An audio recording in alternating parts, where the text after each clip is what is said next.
Hello. বলো। কেমন আছো? ভালো আছি। তুমি কেমন আছো? হুম, আমিও ভালো আছি। কি করো? কিছু না, বসে আছি। তুমি কি করো? আমিও বসে আছি।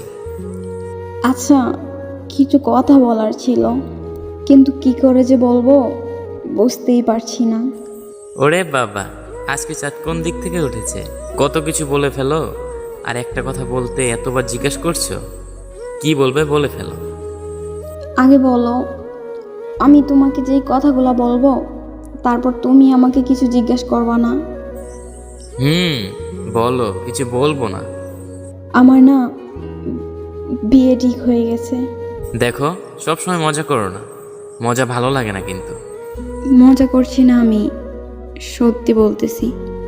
মানা করে দাও তুমি বিয়ে করবে না, তাহলেই তো হয়ে যায়। আমার কিছু করার নাই, আর কতদিন তোমার জন্য ওয়েট করব। আমি বাসাতে হ্যাঁ বলে দিয়েছি। আর তুমি তো জানো আমি ফ্যামিলির বড় মেয়ে, আমার একটা দায়িত্ব আছে তাদের প্রতি। আমাকে যে তুমি কথা দিয়েছো, তার কি হবে?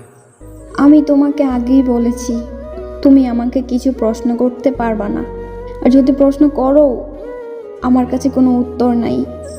তুমি ভালো থাকবে তো? হুম, ভালোই থাকবো। আবেগ দিয়ে জীবন চলে না। আচ্ছা ঠিক আছে, তাহলে আর কিছু বললাম না। তুমি ভালো থাকো, আমি সেটাই চাই। তবে আজ কিছু বললাম না, কিন্তু একদিন বলবো, সেই দিন শুধু তুমি শুনবে। ভালো থেকো তুমি। আল্লাহ হাফেজ। হুম, আল্লাহ হাফেজ। ভালো দেখো।